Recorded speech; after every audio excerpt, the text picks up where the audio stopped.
الصلاة والسلام على من لا نبي بعده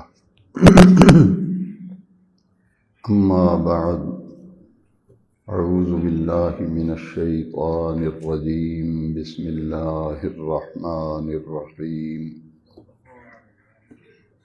اللہ رب العزت کے فضل و کرم اور لطف و احسان سے فیروز بخت اور سعادت مند لوگوں کا آج 15واں روزہ ہے۔ رات کو جو نماز تراویح ادا کی گئی وہ ماہ رمضان شریف کی 15ویں شب کی نماز تراویح تھی۔ رات کی منزل میں جو قرآن مجید کی تلاوت رات کی نماز تراویح میں کی گئی اور منزل کا جو حصہ رات تراویح میں ہم نے سننے کی سعادت حاصل کی، ان میں 18ویں پارے میں سے سورہ المؤمنون کی ہم نے سماعت کی۔ نماز فجر کے بعد درس میں عمومی طور پر رات کی تراویح میں پڑھی گئی منزل کے کسی مقام پر گفتگو کی جاتی ہے۔ رات کی تراویح میں ایک اہم مقام گزرا ہے، یہ 18ویں پارے کی پہلی 11 آیتیں ہیں اور سورہ مومنون کی بھی یہ پہلی 11 آیتیں ہیں کہ 18ویں پارے کا آغاز جو ہے وہ سورہ مومنون سے ہو رہا ہے۔ اس سورہ کی پہلی آیت میں مومنون کا لفظ آیا ہے پہلی آیت میں، اس لیے اس سورت کا نام ہے سورہ المؤمنون۔ ان 11 آیات میں رب ذوالجلال نے ایمان والوں کی 7 صفات کا ذکر کیا ہے۔ پچھلے دروس قرآن میں اہل ایمان کی مختلف خوبیاں، ان کی مختلف علامات اور ان کی صفات ہم پڑھ چکے ہیں، اور سورہ مومنون کی ان ابتدائی 11 آیات میں جو 7 صفات بیان کی گئی ہیں، ان کا تعلق ہماری عملی زندگی سے ہے۔ اس درس قرآن کا مقصد یہ ہے کہ قرآن مجید کی تعلیمات کو ہم سنیں، سمجھیں، ان پر غور کر کے انہیں اپنی عملی زندگی میں اپنانے کی کوشش کریں، تاکہ بحیثیت مسلمان ہماری عملی زندگی جو ہے اس میں تبدیلی آئے، ہماری عملی زندگی بہتر ہو جائے۔ ان آیات میں اللہ رب العزت نے پہلی آیت میں فرمایا قد افلح المؤمنون، بے شک ایمان والوں نے فلاح حاصل کر لی۔ فلاح کہتے ہیں دنیا اور آخرت کی کامیابی۔ دنیا اور آخرت کی کامیابی کن لوگوں نے حاصل کر لی؟ جو ایمان لائے، اور ایمان لانے کے بعد پھر انہوں نے اپنے اندر ان خوبیوں کو سمو لیا، ان صفات پر، ان خوبیوں پر وہ عمل پیرا ہو گئے، اور اس کی جھلک ان کی زندگیوں میں نظر آتی ہے۔ ایسے لوگ جو ہیں انہوں نے دنیا کی کامیابی بھی حاصل کر لی اور آخرت کی کامیابی بھی حاصل کر لی۔ یہ پہلی آیت ہے۔ دوسری آیت میں ایک صفت بیان کی گئی الذین هم فی صلاتهم خاشعون، جو اپنی نماز میں خشوع کرتے ہیں، اپنی نماز میں خشوع کرتے ہیں، خشوع کا معنی پچھلے درسوں میں ہم سمجھ چکے ہیں، دل کی عاجزی، دل کا تقوی، دل کی طہارت اور دل کی ایک کیفیت ہے۔ تو جو لوگ اپنی نمازوں میں خشیت الہی اور خشوع کی کیفیت کو غالب کر لیتے ہیں، یہ پہلی صفت ہے کہ وہ اپنی نمازوں کے اندر ظاہری عاجزی کے ساتھ ساتھ باطنی عاجزی جو ہے اسے بھی جزو لا ينفق بنا لیتے ہیں اور اس پر پوری طرح سے عمل پیرا ہوتے ہیں۔ شریعت کی اصطلاح میں خشوع کسے کہتے ہیں؟ جن نمازیوں کی یہ خوبی بیان فرمائی گئی کہ وہ نمازی جو اپنی نمازوں میں خشوع اختیار کرتے ہیں۔ تو خشوع کرنے والے شخص سے کون مراد ہے؟ تفسیر مظہری میں قاضی ثناء اللہ پانی پتی رحمۃ اللہ تعالی علیہ فرماتے ہیں کہ جس کے دل میں اللہ تعالیٰ کا خوف ہو اور اس کے اعضاء سے عاجزی ظاہر ہو رہی ہو۔ خشوع سے مراد یہ ہے کہ جب نماز کے اندر ہم ہاتھ باندھ کے کھڑے ہیں، رکوع میں ہیں، سجدے میں ہیں، اتحیات میں ہیں، تو ہمارے یہ جسمانی اعضاء جو ہیں ان سے عاجزی ظاہر ہو رہی ہو، ان سے انکساری ظاہر ہو رہی ہو، اور دل کے اندر جو ہے وہ اللہ کا خوف اور اللہ کی خشیت ہو۔ قاضی ثناء اللہ پانی پتی رحمۃ اللہ تعالی علیہ نے تفسیر مظہری میں اس آیت کریمہ کی تفسیر میں اہل علم کا ایک قول نقل کیا ہے۔ وہ فرماتے ہیں کہ خشوع سے مراد یہ ہے کہ انسان اپنی ساری کی ساری توجہ جو ہے وہ نماز میں مرکوز کر دے۔ جب تکبیر تحریمہ کہہ کے نماز شروع کرے تو ہر طرف سے اس کی توجہ ہٹ جائے اور اس کی توجہ کا مرکز جو ہے وہ نماز بن جائے۔ ایک تو یہ معنی اہل علم نے کیا، دوسرا خشوع کا معنی کیا ہے کہ اللہ تبارک و تعالیٰ سے ہر چیز سے، اللہ تعالیٰ کے سوا ہر چیز سے منہ پھیر لے، یعنی اپنی توجہ کا مرکز ذات باری تعالیٰ کو بنا لے اور کسی اور طرف اس کی توجہ نہ ہو، اللہ کریم کی ذات اقدس کی طرف اس کی توجہ ہو، اور اپنی زبان سے جو وہ الفاظ ادا کر رہا ہے، نماز میں تلاوت کر رہا ہے، یا رکوع میں سبحان ربی العظیم پڑھ رہا ہے، سجدے میں سبحان ربی الاعلیٰ پڑھ رہا ہے، اور قعدے میں تشہد اور اتحیات پڑھ رہا ہے، اس کے معانی میں بھی غور و فکر کرتا رہے۔ یہ ہے نماز کا خشوع کہ میں پڑھ کے آ رہا ہوں، میں پڑھ کے آ رہا ہوں۔ جسمانی اعضاء جو ہیں ان سے بھی ظاہری عاجزی ظاہر ہو رہی ہو، دل کے اندر اللہ کا خوف اور خشیت ہو، اور ہر طرف سے توجہ ہٹا کر توجہ کا مرکز ذات باری تعالیٰ کو بنا لیا جائے اور ساری کی سواری توجہ نماز کی طرف مرکوز ہو۔ اور پھر ایک اہم بات یہ ہے کہ جو کچھ پڑھ رہا ہے اس کا معنی جو ہے وہ بھی اسے آتا بھی ہو اور اس معنی میں غور بھی کرے، اس معنی میں غور بھی کرے کہ میں کیا پڑھ رہا ہوں۔ یہ ہے خشوع۔ تو اللہ کریم نے فرمایا قد افلح المؤمنون الذین هم فی صلاتهم خاشعون۔ مومن کی پہلی خوبی یہ ہے کہ اس کے اندر خشوع ہوتا ہے، نماز کی کیفیت میں، نماز کی حالت میں خشوع اس کو حاصل ہوتا ہے۔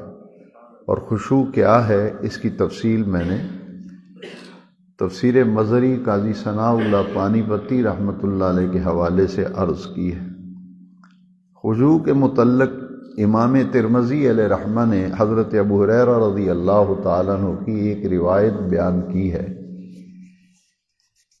کہ نبی کریم علیہ السلام نے ایک شخص کو دیکھا جو نماز میں اپنی داڑھی سے کھیل رہا تھا، نماز پڑھ رہا ہے اور داڑھی میں ہاتھ پھیر رہا ہے، اور یہ بار بار وہ نماز میں یہ عمل کر رہا تھا، اور نبی کریم علیہ السلام نے اسے دیکھا تو حضور نے ارشاد فرمایا اگر اس کے دل میں خشوع ہوتا تو اس کے اعضاء میں بھی خشوع ہوتا، اس کے دل میں اگر خشوع ہوتا تو اس کے اعضاء میں بھی خشوع ہوتا۔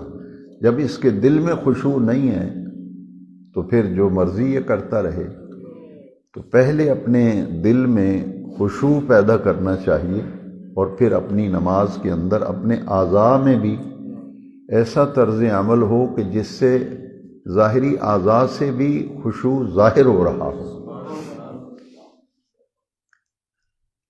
اور اسی خشوع کے بارے میں حضور کے مشہور صحابی حضرت انس بن مالک رضی اللہ تعالیٰ عنہ، انہیں 10 سال حضور کی خدمت میں رہنے کا موقع ملا، اور جب یہ حضور کے پاس آئے تھے تو ان کی عمر 10 سال تھی۔ کتنی عمر تھی؟ 10 سال۔ اور جب نبی کریم علیہ السلام کا وصال مبارک ہوا تو ان کی عمر 20 سال تھی۔ یہ حضور کے وہ صحابی ہیں جو حضور کے ذاتی خادم تھے، حضور کی خدمت کیا کرتے تھے، حضور کے کام، کوئی بھی کسی کو حضور پیغام دیتے تو انس بن مالک رضی اللہ عنہ کے ذریعے سے آپ جاتے تھے۔ 10 سال حضور کی خدمت کی۔ وہ فرماتے ہیں کہ ان 10 سالوں میں کسی کے پاس آدمی ملازم ہو، خادم ہو، نوکر ہو تو کسی نہ کسی بات پہ مالک ڈانٹ دیتا ہے، روک دیتا ہے، لیکن انس بن مالک فرماتے ہیں میں اس بات پر آقا کریم علیہ السلام کی عظمتوں کو سلام کرتا ہوں کہ آپ کی سیرت اور آپ کا اخلاق اتنا اعلیٰ تھا کہ ان 10 سالوں میں حضور نے ایک مرتبہ بھی مجھے نہ جھڑکا نہ مجھے ڈانٹا۔ فرماتے ایک مرتبہ بھی ایسا نہیں ہوا، حضور نے کبھی ناراضگی کا اظہار کیا ہو، حضور نے کبھی ڈانٹا ہو، حضور نے کبھی جھڑکا ہو، ان 10 سالوں میں ایسا نہیں ہوا۔ تو قرآن مجید تو فرما رہا ہے لَقَدْ كَانَ لَكُمْ فِي رَسُولِ اللَّهِ أُسْوَةٌ حَسَنَةٌ، کہ میرے محبوب کریم علیہ السلام کی ذات میں اور ان کے طرز عمل میں نمونہ کمال موجود ہے۔ تو حضور کی زندگی مبارکہ کو اسوہ حسنہ یعنی کامل نمونہ قرار دیا گیا، جس میں حضور کے اخلاق کی گواہی حضرت انس بن مالک رضی اللہ تعالیٰ عنہ دے رہے ہیں۔ انہوں نے نبی کریم علیہ السلام سے ایک دن پوچھا کہ یا رسول اللہ صلی اللہ علیہ وسلم جب میں نماز پڑھتا ہوں تو نماز میں اپنی نگاہ کس جگہ رکھا کروں؟ نماز میں اپنی نگاہ کس جگہ رکھا کروں، کہاں رکھوں اپنی نگاہ؟ تو نبی کریم علیہ السلام نے فرمایا یا انس، اے انس، اپنی نظر سجدہ کے مقام پر رکھا کرو، یعنی پوری طرح توجہ جو ہے وہ نماز کی طرف مرکوز ہونی چاہیے، اور اس میں ایک نقطہ جو حضور سے پوچھا گیا کہ نگاہ کہاں رکھوں، نظر کہاں رکھوں، فرمایا سجدے کی جگہ پر اپنی نظر کو رکھا کر۔ حالت قیام میں نظر جو ہے وہ سجدہ کی جگہ پہ رکھنی چاہیے۔ حضرت عبداللہ ابن عمر رضی اللہ تعالیٰ نے اسی آیت کی تفسیر الذین هم فی صلاتہم خاشعون، اس آیت کی تفسیر میں حضرت عبداللہ ابن عمر رضی اللہ تعالیٰ نے فرمایا کہ صحابہ جب نماز پڑھتے تھے تو اپنی نماز کی طرف متوجہ رہتے اور اپنی نظریں جھکا کر سجدہ کی جگہ پہ رکھتے تھے، اور ان کو یقین تھا، صحابہ کرام جب نماز میں یہ کیفیت رکھتے تو انہیں یقین تھا کہ اللہ تبارک و تعالیٰ کی رحمتیں میری طرف متوجہ ہیں، یہ صحابہ کی نماز تھی، اور دائیں بائیں کیا ہو رہا ہے صحابہ کرام کی اس طرف توجہ ہی نہیں ہوئی تھی۔ تو ہم نماز بھی پڑھتے ہیں، ساتھ والے نمازیوں کی حرکتیں بھی نوٹ کرتے ہیں۔ صحابہ کی نماز یہ تھی، وہ فرماتے ہیں کہ ہمیں دائیں بائیں کچھ نہیں پتہ ہوتا تھا ادھر کیا ہو رہا ہے ادھر کیا ہو رہا ہے، ہماری پوری توجہ جو ہے وہ نماز کی طرف ہوتی تھی۔ یہ ساری خشوع کی کیفیتیں ہیں جو حضرت عبداللہ ابن عمر رضی اللہ تعالیٰ عنہ بیان کرتے ہیں۔ اور نمازی کے لیے کچھ چیزیں مستحب ہیں جو مفسرین کرام نے اس آیت کی تفسیر میں بیان کی ہیں کہ نماز میں ہم خشوع کس طرح اختیار کر سکتے ہیں، یہ کیفیت ہمیں کیسے حاصل ہو سکتی ہے۔ تو تفسیر مظہری میں قاضی ثناء اللہ پانی پتی رحمۃ اللہ علیہ نے لکھا کہ کچھ چیزیں مستحب ہیں جو نمازی میں پابندی سے ان پر قائم رہنا چاہیے۔ قیام کی حالت میں سجدے کی جگہ پہ اپنی نظر رکھنی چاہیے، اور رکوع کی حالت میں اپنے پاؤں کے ظاہری حصے پر، اوپر پاؤں ہے نا اس کے اوپر والے حصے پر نظر رکھنا رکوع میں، اور سجدے کی حالت میں اپنی ناک کے سرے پر یہاں نظر رکھنا سجدے کی حالت میں، اور قاعدہ التحیات کی شکل میں بیٹھے ہوں تو اپنی گود میں نظر رکھنا، دائیں طرف سلام پھیرتے ہوئے دائیں کندھے پر نظر رکھنا۔ نماز میں جب سلام پھیرتے ہیں تو یوں دائیں طرف جب سلام پھیریں گے تو اپنی نظر کہاں ہونی چاہیے؟ دائیں کندھے پر، اور بائیں طرف سلام پھیرتے ہوئے بائیں کندھے پر نظر ہونی چاہیے۔ فرماتے ہیں کہ جب نمازی پابندی سے یہ چیزیں اپنائے گا تو اسے نماز کا خشوع حاصل ہو جائے گا۔ یہ فقہ کی ایک بڑی مشہور کتاب ہے رد المحتار، اس میں یہ مستحبات جو ہیں یہ بیان کیے گئے ہیں، پہلی جلد ہے اور صفحہ نمبر 477 ہے، جن میں یہ چیزیں مستحبات بیان کیے گئے کہ جو بندہ ان پر پابندی کرتا ہے، استقامت اختیار کرتا ہے، اسے نماز کا خشوع جو ہے وہ حاصل ہو جاتا ہے۔ یہاں حضرت عاصم بن یوسف رحمۃ اللہ تعالی علیہ بڑے اہل اللہ میں سے گزرے ہیں۔ ان کی ایک روایت بڑی پیاری جو تفسیر روح البیان میں امام اسماعیل حقی علیہ رحمہ نے بیان فرمائی ہے۔ یہ تفسیر روح البیان کی پہلی جلد ہے اور صفحہ نمبر 33 ہے۔ حضرت عاصم بن یوسف نے ایک اور اللہ کے ولی تھے، ان کا نام تھا حضرت حاتم زاہد رحمۃ اللہ علیہ۔ انہوں نے پوچھا کہ اے حاتم تم نماز کس طرح پڑھتے ہو؟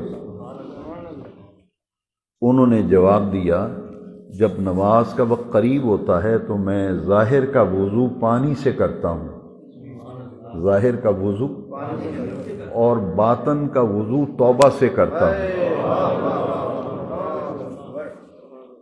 اللہ اکبر، ظاہر کا وضو پانی سے اور باطن کا وضو توبہ سے، کہ جب نماز پڑھنے لگیں تو پھر یہ کہہ دیں استغفر اللہ ربی من کل ذنب واتوب الیہ، اے رب کریم میں نماز پڑھنے لگا ہوں، پانی سے میں نے ظاہری وضو کر لیا ہے، میں زندگی بھر کے گناہوں کی سچے دل سے تیری بارگاہ میں توبہ کر کے باطن کا بھی وضو کر رہا ہوں۔ تو انہوں نے فرمایا کہ میں ظاہر کا وضو تو پانی سے کرتا ہوں لیکن باطن کا وضو توبہ سے کر لیتا ہوں، اور جائے نماز پر اطمینان سے کھڑا ہو جاتا ہوں۔ صف میں مصلی پر جہاں بھی نماز پڑھتے ہیں اسے جائے نماز ہی کہتے ہیں۔ وہ کہتے ہیں کہ جب میں اطمینان سے کھڑا ہو جاتا ہوں اور نماز کی ادائیگی میں یہ خیال کرتا ہوں کہ گویا کعبۃ اللہ میرے سامنے ہے۔ جب نماز پڑھتا ہوں تو اپنا تصور یعنی مراقبہ قلبی پختہ کرتا ہوں کہ بیت اللہ اور خانہ کعبہ میرے سامنے ہے، کیونکہ جب نماز شروع کرتے ہیں تو نیت کرتے ہیں منہ طرف کعبہ شریف کے، اس وقت تو نیت کر لی، لیکن وہ کہتے ہیں کہ میں پوری نماز میں یہ خیال کرتا ہوں کہ کعبۃ اللہ بیت اللہ میرے بالکل سامنے ہے اور اللہ تعالیٰ مجھے ملاحظہ فرما رہا ہے، کعبہ میرے سامنے ہے اور اللہ مجھے دیکھ رہا ہے، مجھے ملاحظہ فرما رہا ہے، اور میری دائیں طرف جنت ہے، بائیں طرف میرے دوزخ ہے۔ کہتے ہیں نماز میں یہ تصور کرتا ہوں، جب نماز پڑھ رہا ہوں تو میں یہ تصور کرتا ہوں بیت اللہ میرے سامنے ہے، اللہ تعالیٰ مجھے دیکھ رہا ہے، اور ادھر میرے جنت ہے، ادھر میرے دوزخ ہے۔ کہتے ہیں یہ تصور اور مراقبہ میں پختہ کر لیتا ہوں، اور میرا قدم جو ہے یہ پل صراط پہ ہے نماز میں۔ وہ کہتے ہیں میں تصور کرتا ہوں میرا قدم جو ہے کہاں ہے، پل صراط پر، اور ملک الموت میرے پیچھے کھڑا ہے۔ ملک الموت جان نکالنے والا، موت طاری کرنے والا فرشتہ ملک الموت اسرائیل علیہ السلام، وہ کہتے ہیں نماز میں میں یہ تصور کرتا ہوں وہ تو میرے پیچھے کھڑا ہے، اور پھر میں یہ تصور کرتا ہوں کہ یہ میری زندگی کی آخری نماز ہے، یہ میری زندگی کی آخری نماز ہے، اور پھر میں احسان میں تکبیر کہتا ہوں۔ احسان یہ ہے کہ جب اللہ کی عبادت کرو تو یہ گمان کرو کہ اللہ تبارک و تعالیٰ کو میں دیکھ رہا ہوں۔ اگر یہ تصور نہ ہو تو کم از کم یہ تصور ہو کہ اللہ کریم تو مجھے دیکھ رہا ہے۔ کل ہی ہمارے یہ نوجوان سامنے بیٹھے ہیں، انہوں نے سوال کیا، آپ کے سوال کا جواب آ گیا۔ انہوں نے کل بڑا پیارا سوال کیا تھا کہ آپ نے درس میں بیان کیا تھا کہ احسان جو حدیث جبریل ہے کہ صحابہ کرام بیٹھے ہیں، جبریل آ کے پوچھتے ہیں مل احسان یا رسول اللہ، حضور احسان کیا ہے؟ تو حضور نے فرمایا ان تعبد اللہ کأنک تراہ، تو اللہ کی عبادت اس طرح کرے کہ اللہ کو دیکھ رہا ہے۔ اور اگر یہ تیرا تصور اور مراقبہ پختہ نہیں ہوتا تو کم از کم یہ تو تصور ہو کہ اللہ دیکھ رہا ہے، اللہ تو دیکھتا ہی ہے۔ تو یہ پوچھ رہے تھے کہ احسان کی یہ کیفیت ہے، یہ کیسے حاصل ہوتی ہے؟ میں نے کہا یہ تو اللہ کی عطا ہے، لیکن بندے کو کوشش کرتے رہنا چاہیے۔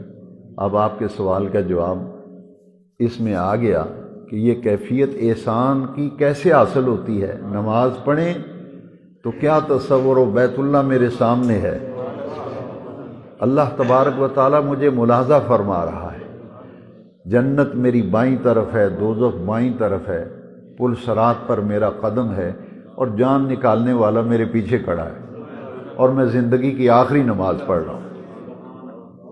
اس کیفیت سے جب آپ نماز پڑھیں گے تو نماز میں سرور ہی بڑا آئے گا۔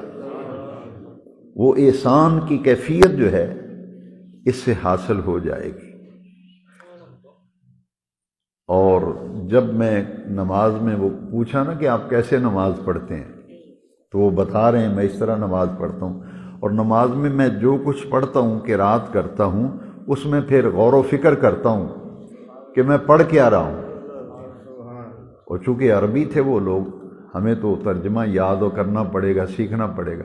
وہ عربی جب نماز پڑھتے ہیں انہیں تو خود ان کی مادری زبان عربی، وہ کہتے ہیں میں پھر جو کچھ پڑھتا ہوں اس میں غور و فکر کرتا ہوں کہ میں کیا پڑھ رہا ہوں۔ اللہ اکبر۔ اور پھر جب رکوع کرتا ہوں تو رکوع کی میں پوری کوشش کرتا ہوں کہ میرے اندر عاجزی آ جائے، میں جھک گیا ہوں، اپنے رب کی سامنے جھک گیا ہوں۔ وَارْكَعُوا مَعَ الرَّاكِعِينَ، اور جھکو جھکنے والوں کے ساتھ۔ پھر میں کوشش کرتا ہوں کہ میرا جسم کا عضو جو ہے سر جھکا ہوا ہے تو میں تصور باندھتا ہوں میرا دل بھی جھکے اللہ کی بارگاہ میں، اور جب سجدہ کرتا ہوں تو بڑا تضرع اور زاری کے ساتھ سجدہ کرتا ہوں۔ میں کوشش کرتا ہوں میں اپنے رب کو سجدہ کر رہا ہوں، میرے اندر یہ کیفیت ہو کہ آنکھوں میں آنسو آ جائیں، ذوق آ جائے، میرے اندر عاجزی انکساری اور گریے کی کیفیت پیدا ہو جائے کہ اس سے زیادہ کیا ہے کہ ایک آدمی نے اپنا ساری اللہ کے سامنے زمین پہ دیا ہے۔ تو سب سے زیادہ اللہ کا قرب نماز میں جس رکن میں حاصل ہوتا ہے وہ سجدہ ہے۔ فرماتے ہیں کہ سجدہ تو میں اس طرح کرتا ہوں، اور جب تشہد پڑھتا ہوں تو بڑی امید کے ساتھ تشہد پڑھتا ہوں، امید کے ساتھ کہ میں نبی پاک پر درود شریف پڑھ رہا ہوں، حضور میرے سلام کو سن بھی رہے ہیں اور مجھے جواب بھی دے رہے ہیں۔ امید۔ پچھلے درس میں ہم یہ حضرت سیدنا حضور کی حدیث پڑھ چکے ہیں جو غوث العظم نے اپنے خادم کو کہا تھا، الایمان بین الخوف والرجاء، ایمان امید اور خوف کی درمیانی حالت کا نام ہے۔ فرماتے ہیں میں اس تشہد پڑھتا ہوں، التحیات پڑھتا ہوں تو امید سے پڑھتا ہوں، امید سے پڑھتا ہوں کہ آقا کریم علیہ السلام پر سلام عرض کر رہا ہوں، میرے آقا جواب بھی دے رہے ہیں۔ اور التحیات میں جب درود شریف پڑھتا ہوں تو میں اس امید سے پڑھتا ہوں کہ ایک مرتبہ درود پڑھیں 10 مرتبہ رحمتیں نازل ہوتی ہیں، 10 گناہ معاف ہوتے ہیں، 10 درجے بلند ہوتے ہیں۔ تو پوری یہ امید لے کر اس امید سے پھر میں التحیات پڑھتا ہوں۔ اور فرماتے ہیں کہ جب سلام پھیرتا ہوں تو بڑے اخلاص کے ساتھ سلام پھیرتا ہوں، اپنے اندر خلوص پیدا کرتا ہوں۔ انی وجہت وجہی للذی فطر السماوات والارض حنیفا وما انا من المشرکین قل ان صلاتی ونسکی ومحیای ومماتی للہ رب العالمین۔ میں اپنے اندر اخلاص پیدا کرتے ہوئے سلام پھیرتا ہوں، اور پھر جب نماز سے فارغ ہو جاتا ہوں پھر اپنے اوپر خوف اور امید کی کیفیت کو غالب کر لیتا ہوں۔ ایمان خوف اور امید کی درمیانی حالت کا نام ہے۔ پھر میں کہتا ہوں امید ہے میری نماز قبول ہو گئی، میری نماز قبول ہو گئی، اور ساتھ میں خوف بھی رکھتا ہوں کہ پتہ نہیں نماز میں کوئی ایسی غلطی نہ ہو گئی ہو میری نماز رد نہ ہو جائے۔ یقین بھی رکھتا ہوں یہ کیونکہ ایمان خوف امید کی درمیانی حالت کا نام ہے۔ تو انہوں نے کہا میں تو ایسے نماز پڑھتا ہوں، آپ نے مجھے پوچھا کہ آپ کس طرح نماز پڑھتے ہو؟ تو یہ بتانے والے بزرگ جو ہیں ان کا نام ہے حضرت حاتم زاہد رحمۃ اللہ علیہ۔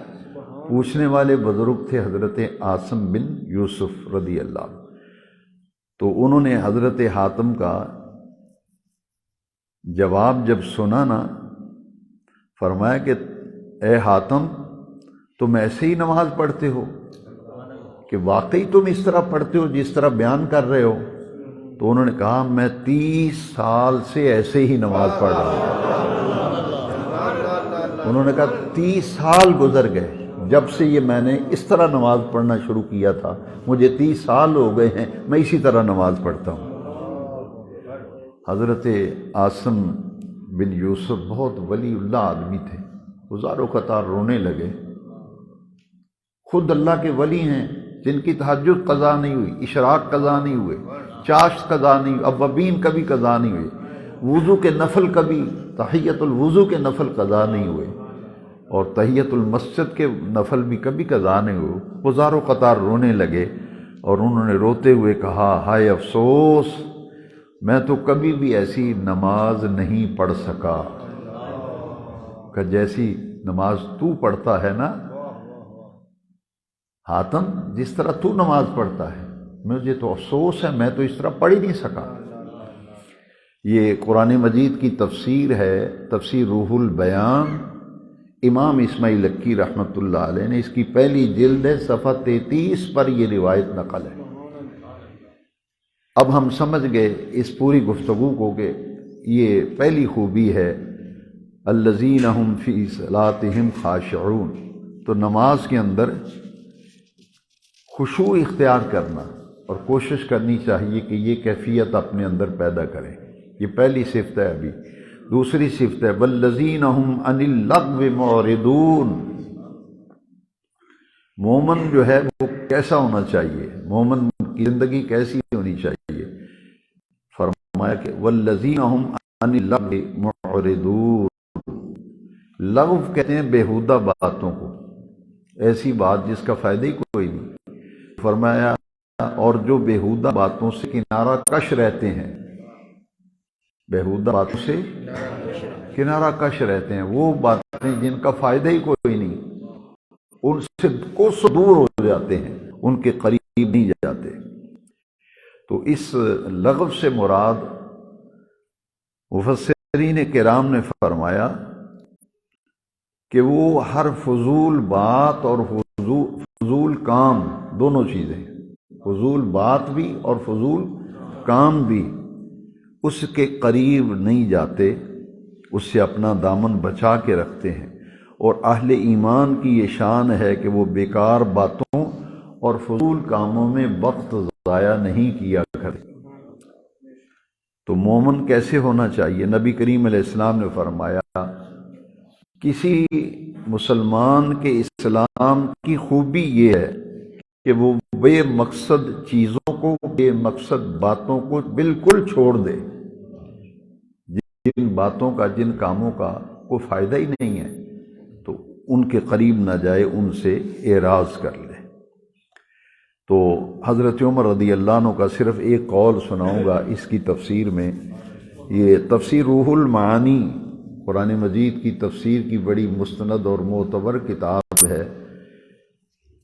علامہ محمود آلوسی حنفی بغدادی رحمۃ اللہ علیہ کی یہ تفسیر روح المعانی انہوں نے لکھی ہے۔ سورہ علم نشرہ کی جو تفسیر لکھی ہے انہوں نے، اس میں یہ لکھا ہے، حضرت عمر فاروق اعظم نے فرمایا میں اس بات کو سخت ناپسند کرتا ہوں، مجھے یہ بات سخت ناپسند ہے کہ میں تم میں سے کسی کو نکما بیٹھے ہوئے دیکھوں، نہ وہ دنیا کا کوئی کام کر رہا ہے، نہ ہی اپنی آخرت کو سنوار رہا ہے۔ فرماتے ہیں میں تم میں سے سخت ناپسند کرتا ہوں کہ تم میں سے کوئی جو ہے نہ کوئی دنیا کا کام کر رہا ہو اور نہ اپنی آخرت کو سنوار رہا ہو۔ تو مومن ایسے نہیں ہوتا، مومن فضول وقت ضائع نہیں کرتا۔ اسلام وقت کی قدر کہتا ہے کہ وقت کی قدر پہچانو، یہ وقت نکل گیا، یہ دوبارہ ہاتھ نہیں آئے گا۔ جو وقت چلا جائے پھر وہ واپس نہیں آتا۔ تو نہ تو آپ دنیا سنوار رہے ہیں، نہ آخرت سنوار رہے ہیں۔ دنیا میں بھی کوئی کام کی نکما آدمی بیٹھا ہوا ہے، تو فرماتے ہیں میں اس چیز کو سخت ناپسند کرتا ہوں۔ آدمی کو اپنی دنیا بھی بنانی چاہیے اور اپنی آخرت بھی بنانی چاہیے۔ کتنی خوبیاں ہو گئیں جی؟ دو، توجہ رکھیں نا، دو۔ تیسری ہے والذین ہم للزکوٰۃ فاعلون۔ دیکھیے یہاں نماز کے بعد کس چیز کا ذکر آیا ہے؟ زکوٰۃ کا۔ میں اکثر و بیشتر کہتا ہوں اقیموا الصلاۃ وآتوا الزکوٰۃ، اقیموا الصلاۃ وآتوا الزکوٰۃ، اقیموا الصلاۃ وآتوا الزکوٰۃ۔ قرآن مجید میں اکثر مقامات پر نماز کے فوراً بعد زکوٰۃ کا ذکر آیا۔ تو ایمان والوں کی ایک خوبی یہ ہے کہ وہ پابندی سے زکوٰۃ ادا کرتے ہیں۔ یہ تیسری صفت ہے اہل ایمان کی۔ اور زکوٰۃ کا معنی ہے پاک ہونا۔ زکوٰۃ کا معنی ہے پاک ہونا، پاک کرنا۔ اور اصطلاح شریعت میں زکوٰۃ سے مراد ہے 2.5%۔ 2.5% رقم جو ہے، جو صاحب نصاب ہو وہ 2.5% رقم ادا کرتا ہے زکوٰۃ میں۔ اور یہ مالی زکوٰۃ کا ایک نظام ہے جو اللہ تبارک و تعالی نے باقاعدہ اپنے محبوب کریم علیہ السلام کے ذریعے سے نصاب تعلیم کیا، اور ہر صاحب نصاب پر زکوٰۃ جو ہے وہ فرض کی گئی۔ اور زکوٰۃ کا لغوی معنی جو ہے وہ ہے پاک ہونا، پاک کرنا۔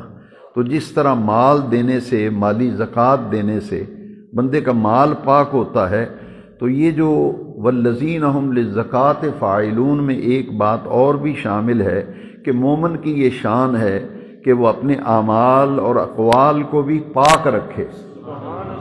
مال بھی پاک رکھنے کے لیے زکوٰۃ دے، اپنے قول کو جو بات ہے اسے بھی پاک کرے، اور اپنے افعال کو بھی، یعنی اپنی زندگی میں بھی پاکیزگی اور طہارت لائے۔ یہ تیسری صفت ہے۔ اور چوتھی صفت ہے والذین ہم لفروجہم حافظون، اور جو اپنی شرم گاہوں کی حفاظت کرتے ہیں. یعنی مومن کی یہ چوتھی صفت یہ ہے پاک دامنی. پاک دامنی کی حفاظت کرنا، پاک دامنی کی حفاظت کرنا یہ چوتھی صفت ہے. یعنی اللہ تبارک و تعالیٰ نے جنسی خواہشات کی تکمیل کے لیے جو حلال طریقہ رکھا ہے وہ ہے نکاح. النکاح من سنتی ومن راغب عن سنتی فلیس منی. یہ جو صفت بیان کی گئی ہے یہ ہے کہ وہ اپنی پاکدامنی، اپنی عفت اور عصمت کی حفاظت کرتے ہیں. الا علی ازواجہم او ما ملکت ایمانہم فانہم غیر ملومین. یہ اپنی بیویوں تک محدود رہتے ہیں جنسی خواہشات کی تکمیل کے لیے، اور اس میں اصل مقصد یہ ہے کہ اپنی پاک دامنی جو ہے اس کی حفاظت کرنا اور ان تمام چیزوں سے بچنا جس سے آدمی کے کردار پر، اس کے اخلاق پر دھبا لگتا ہو. اپنے آپ کو اس سے بچانا یہ مومنین کی صفت ہے. فمن ابتغى وراء ذلك فاولئک هم عادون. اور جس نے ان کے علاوہ کسی اور کی طلب کی تو وہی لوگ حد سے تجاوز کرنے والے. اب اگلی خوبی جو ہے وہ ہے پانچویں خوبی، پانچویں صفت والذین هم لاماناتهم وعہدهم راعون. یہ وہ لوگ ہیں جو اپنی امانتوں اور اپنے وعدوں کی پاسداری کرنے والے ہیں. امانتوں اور وعدوں کی پاسداری کرنے والے. تو یہ پچھلے درس میں ہم پڑھ چکے ہیں کہ مومن جو وعدہ کر لیتا ہے، عہد کر لیتا ہے، اسے پورا کرتا ہے. اس آیت میں یہ بتا دیا گیا کہ وہ امانتوں کی بھی حفاظت کرتے ہیں اور جو کسی سے وعدہ اور عہد کرتے ہیں اس کی بھی پاسداری کرتے ہیں. یہ ایمان والوں کی چھٹی صفت ہے. تو وعدوں سے مراد معاہدے بھی ہیں، دو آدمیوں کے درمیان یا دو پارٹیوں کے درمیان، دو ملکوں کے درمیان کوئی معاہدہ طے پاتا ہے تو مومن جو ہوتا ہے وہ اپنے اس عہد کی اور اس وعدے کی وہ پاسداری کرتا ہے. اور ایک وعدہ ہے جو اللہ کے درمیان اور بندے کے درمیان ہے. ایک عہد وہ ہے جو اللہ کے درمیان اور بندے کے درمیان ہے کہ یا اللہ میں تجھ پر ایمان لایا ہوں، تیرے رسول پر ایمان لایا ہوں، میں اسلام اور ایمان کی دولت تو نے مجھے عطا کی ہے تو میں اپنے آپ کو تیری بندگی میں دیتا ہوں، اپنے آپ کو تیری فرما برداری میں دیتا ہوں. تو جو لوگوں سے وعدے کیے ہوں اسے بھی پورا کرنا ہے، جو اپنے رب سے وعدہ کیا ہے اسے بھی پورا کرنا ہے. یہ حدیث میں سنا چکا ہوں ایک درس میں، لیکن پھر سنا دیتا ہوں. یہ بخاری شریف میں کتاب الشہادات اور اس کا 28واں باب ہے. اس میں نبی کریم علیہ السلام نے فرمایا منافق کی 3 نشانیاں ہیں. جب بات کرے گا تو جھوٹ بولے، اور جب امین بنایا جائے، کسی بات کا امین بنایا جائے، کسی چیز کا امین بنایا جائے، کسی منصب کا امین بنایا جائے. یہ صادق اور امین، یہ دیکھیے نا حضور کے لیے کفار مکہ نے کہا تھا کہ ہم نے آپ کو صادق پایا، ہم نے آپ کو امین پایا. تو اس آیت کے اندر صادق و امین کا جو مفہوم بیان کیا گیا وہ یہ ہے کہ منافق جو ہے اسی لیے 3 نشانیاں بیان کی. جب بات کرے تو جھوٹ بولے، امین بنایا جائے تو خیانت کرے. جس عہدے پہ فائز کیا گیا ہے اس عہدے کے منصب کا اس نے لحاظ نہیں رکھا. بات کا امین بنایا گیا کہ یہ تم کو بات بتا رہا ہوں، یہ تمہارے میرے درمیان امانت ہے، اس میں خیانت کرنا، مال میں خیانت کرنا. بہرحال اس کا مفہوم بڑا وسیع ہے جس پہ گھنٹوں بات ہو سکتی ہے، لیکن آج ہمیں درس میں انہی تمام صفات کو مختصر طور پر ہم سمجھ رہے ہیں. تیسری نشانی منافق کی یہ ہے کہ جب بھی وعدہ کرے گا تو وعدے کی خلاف ورزی کرے گا. اب 6 صفتیں ہو گئیں، اب آخری صفت پہ درس ختم ہو رہا ہے. اللہ اکبر. یہ پھر دوبارہ صلاۃ، نماز کا آ گیا. معلوم یہ ہوا کہ نماز کے بغیر گزارا نہیں، نماز کے بغیر. پھر سوچیں کہ مجھے اور آپ کو نماز کے معاملے میں کتنا حساس ہونا چاہیے، نماز کے معاملے میں کتنا پابند ہونا چاہیے۔ پہلے فرمایا کہ مومن وہ ہیں جو نماز کے اندر خشیت اختیار کرتے، خشوع اختیار کرتے ہیں، خشیت ظاہری، خشیت قلبی اور خضوع اور خشوع ان کی نمازوں کے اندر ہوتا ہے۔ لیکن پھر ساتویں صفت جو فرمائی وہ لفظ بڑے پیارے ہیں، لفظ بڑے پیارے ہیں قرآن مجید کے، والذین هم علی صلاتهم یحافظون، جو اپنی نمازوں کی حفاظت کرنے والے ہیں، نمازوں کی حفاظت یعنی کوئی نماز ضائع نہیں ہونے دیتے۔ اگر کوئی نماز رہ گئی ہے تو فوراً قضا ہوگی، فوراً قضا پڑھیں گے، یہ ہے اپنی نمازوں کی حفاظت کرتے ہیں۔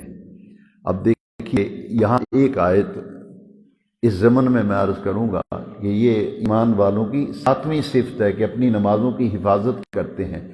قرآن مجید میں ایک جگہ آیا حافظوا علی الصلوات والصلاۃ الوسطی، اپنی نمازوں کی حفاظت کرو، خاص طور پر درمیان والی نماز، وہاں امر کا صیغہ ہے، اپنی نمازوں کی حفاظت کرو، خاص طور پر درمیانی نماز، عصر کی نماز مفسرین نے مراد لی، اس کی حفاظت کرو نمازوں کی۔ یہ ساتویں صفت ہے کہ اپنی نمازوں کی حفاظت کرتے ہیں، نمازوں کی پابندی کرتے ہیں، نمازوں کے معاملے میں سستی نہیں کرتے، نمازوں کے معاملے میں، اور نماز کو اپنے وقت میں پڑھتے ہیں، نماز کو اپنے اور بلا وجہ تاخیر نہیں کرتے کہ جان بوجھ کر لیٹ پڑھ رہے ہیں، مومن یہ بھی نہیں کرتا، اور جان بوجھ کر قضا نہیں کرتا، جان بوجھ کر اگر سفر میں کسی بیماری میں کوئی ایسی مصروفیت ہے لیجیے کہ آپ کی نماز نکل گئی ہے، قضا ہو گئی ہے، تو پھر وہ کیا کرتے ہیں، قضا نماز پہلے پڑھتے ہیں، باقی نماز آنے والے وقت والی بعد میں پڑھیں گے، پہلے قضا پڑھیں گے۔ تو اپنی نمازوں کی حفاظت کرنے کا یہ 7 صفات اہل ایمان کی 18ویں پارے کی پہلی 11 آیات میں بیان کی گئی۔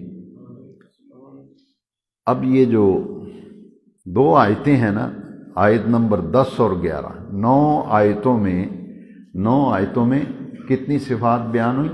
7، اور جن میں یہ صفتیں پائی جائیں گی اللہ کریم نے ان کے لیے جو انعام اور 2 درجات، جو اجر اور بدلہ رکھا ہے، اور 10ویں اور 11ویں آیت میں اللہ کریم نے ان کی جزا کا ذکر کیا ہے۔ اللہ اکبر، فرمایا اولئک هم الوارثون، یہی لوگ وارث ہیں، یہی لوگ وارث ہیں۔ کس چیز کے وارث ہیں؟ اگلی آیت میں آ گیا الذین یرثون الفردوس ہم فیہا خالدون، یہ جو 7 صفتیں اپنے اندر پیدا کر لے گا، جو 7 صفتیں اپنے اندر پیدا کر لے گا اور وہ یہ خوبیاں اپنے اندر پیدا کر لے گا، وہ جنت الفردوس کی وراثت پائیں گے۔ اولئک هم الوارثون، وہ وارث ہوں گے، کس چیز کے وارث ہوں گے؟ اللہ کریم فرماتے ہیں تمہیں وراثت میں جنت الفردوس دوں گا میں۔ یہ 11 آیات مکمل ہوئیں، لیکن یہ جو جنت الفردوس کا لفظ آیا ہے نا، اس کی تھوڑی سی تشریح بڑی ضروری ہے۔ جب بھی کوئی فوت ہو یہ دعا مانگنی چاہیے، خاص طور پر ماں باپ کے لیے کہ باری تعالیٰ میرے والدین، میری ماں، میرے باپ کو جنت الفردوس میں اعلیٰ مقام عطا فرمائے، کیونکہ اللہ کریم نے فرمایا کہ جن میں یہ صفات پائی جائیں گی وہ جنت الفردوس کی وراثت کے مستحق ہیں۔ اللہ اکبر، اللہ اکبر۔ جنت تو مطلق مومنین کے لیے ہوگی نا، جنت مطلق جو ہے وہ کن کے لیے ہے؟ مومنین کے لیے، لیکن جن میں یہ خوبیاں پیدا ہوں گی تو جنت الفردوس جنت کا سب سے اعلیٰ درجہ ہے، جنت الفردوس جنت کا سب سے اعلیٰ درجہ ہے۔ یہ صرف اللہ تعالیٰ نے ان لوگوں کے لیے رکھا ہے جن میں یہ صفات اور خوبیاں پائی جائیں گی۔ نبی کریم علیہ السلام نے فرمائے جنت کے حوالے سے کہ جنت الفردوس ایک جنت میں کئی جنتیں ہیں. حضور نے فرمایا ان الجنان فی الجنہ، ایک جنت میں کئی جنتیں ہیں، اور سب سے اونچے درجے کی جنت جو ہے اس کا نام ہے جنت الفردوس. میں ریفرنس پہلے بتا دوں ذہن سے نکل نہ جائے. ترمذی شریف حدیث شریف کی معروف کتاب، اور حدیث کا نمبر ہے 2531، اور چیپٹر ہے ابواب صفت الجنت. یہ چوتھا باب ہے ترمذی شریف کا. نبی کریم علیہ السلام نے فرمایا جنت 100 درجے ہیں. جنت میں کتنے درجے؟ 100 درجے، اور ہر 2 درجوں کے درمیان آسمان اور زمین جتنا فاصلہ ہے.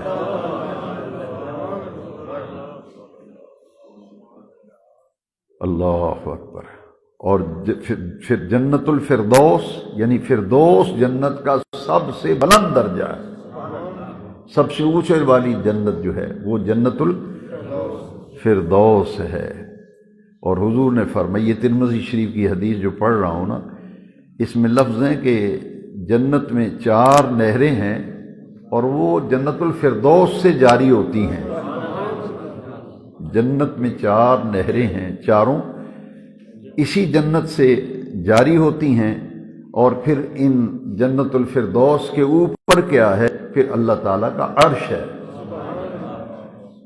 جنت کے 100 درجے ہیں، اور سب سے اونچا درجہ جو ہے وہ جنت الفردوس ہے. اور حضور نے فرمایا ترمذی کی حدیث میں کہ ان 7ویں جنت، سب سے اونچے درجے کی جنت جو ہے جنت الفردوس، اس کے اوپر اللہ کا عرش ہے. لہذا حضور نے پھر حکم دیا، حضور نے ہمیں حکم دیا جب بھی تم اللہ تعالیٰ سے کوئی سوال کرو تو جنت الفردوس کا سوال کیا کرو کہ یا اللہ اگر کرم فرما تو میرا مقام جو ہے وہ جنت الفردوس کرنا. جنت کے 100 درجے ہیں، مگر باری تعالیٰ میں تجھ سے سب سے اعلیٰ درجے کی جنت جو ہے جنت الفردوس، تجھ سے وہ میں مانگتا ہوں. تو جنت الفردوس نبی کریم صلی اللہ علیہ وسلم فرمایا ان الجنان فی الجنہ، ایک جنت میں کئی جنتیں ہیں، اور سب سے اونچے درجے کی جنت جنت الفردوس. اللہ کریم کتنے پیارے لفظ ہیں آج درس میں ہم نے پڑھے، جن کے اندر یہ خوبیاں ہوں گی وہ وراثت میں جنت الفردوس پائیں گے. کسی کی وراثت میں ایکڑ زمین آتی ہے، کسی کی وراثت میں بنگلہ ملتا ہے، کسی کی وراثت میں کسی کو لینڈ کروزر ملتی ہے جی، کسی کو دکان ملتی ہے، کسی کو پلازہ ملتا ہے. مومن جس کے اندر یہ صفات ہوتی ہیں، قرآن کے لفظ ہیں کہ یہ وارث ہوں گے، انہیں وراثت میں کیا ملے گا؟ فرمایا وراثت میں جنت الفردوس ملے گا. یہ ہے ربنا آتنا فی الدنیا حسنہ وفی الآخرۃ حسنہ. یا اللہ دنیا بھی اچھی فرما دے، آخرت بھی اچھی فرما دے. اللہ تعالیٰ ہمیں قرآن مجید کا فہم عطا فرمائے. یہ ہماری ساری کوشش محنت اس لیے ہے، قرآن میں حکم دیا گیا ہے، یہ نزول قرآن کا مہینہ ہے نا. افلا یتدبرون القرآن، تمہیں کیا ہو گیا ہے، تم قرآن میں غور و فکر کیوں نہیں کرتے؟ تو ایمان سے بتاؤ لطف آ رہا نہیں آ رہا درس میں؟ لیکن ایک کمی بہت ہے، آپ بیان نہیں کرتے، آپ بیان نہیں کرتے. میرے پاس ایک آتا تھا دوسرے عقیدے کا آدمی، یہیں کا اسی شہر کا. تو بعض لوگ آتے ہیں چڑھانے کے لیے یا ایسی بات، کہتے جی ہم مسجد میں نام نہیں لیتا، چلو وہ کہتا جی ہم مسجد میں جاتے ہیں نا تو روزانہ ہمارے ہاں درس ہوتا ہے، ہر روز نئی بات لے کے آتے ہیں، ہر روز. میں نے کہا سننی نہیں کہتا، وہ نہ تبلیغ کرتا ہے نہ بتاتا ہے. وہ کہتا ہے جی اسی جانے جی درس سننے ہیں، روز نئی گل لے کے آنے ہیں. تو کیا ان 15 دنوں میں آپ نے کچھ نہیں سیکھا؟ آپ کو کچھ دین نہیں بتایا جاتا یہاں، لیکن آپ زبان نہیں کھولیں گے. نعرہ تکبیر، نعرہ رسالت، نعرہ حیدری، کلمات حضور مفکر اسلام. تو آپ اگر کچھ سمجھتے ہیں کہ کچھ باتیں اچھی اچھی تو پھر آگے بتایا کرو نا لوگ دوستوں کو، بھائی آج ہم نے درس سنا، آج یہ بات سنی، آج یہ بات سنی، آپ یہ بات سنی. وہ ایسے ہی انڈر پریشر کرتے ہیں، وہ نئی بات لے کے آئے. میں نے کبھی ہم بھی وہی باتیں قرآن حدیث لے، لیکن ہمارے لوگ زبان نہیں کھولتے. زبان کھولیں، بیان کریں کہ آج یہ مسئلے، یہ باتیں بیان ہوئی ہیں. اسے ہی تبلیغ کہتے ہیں، اسے ہی تو حضور کا ہر غلام مبلغ بننا چاہیے، جو سیکھا ہے سب کو سکھاتے چلو، دیے سے دیے کو جلاتے چلو۔ الصلاۃ والسلام علیک یا سیدی یا رسول اللہ، وعلی آلک واصحابک یا سیدی یا حبیب اللہ۔ والصلاة والسلام على إمام الأنبياء والمرسلين، ربنا تقبل منا إنك أنت السميع العليم وتب علينا إنك أنت التواب الرحيم، وصلى الله تعالى على حبيبه سيدنا ومولانا محمد وعلى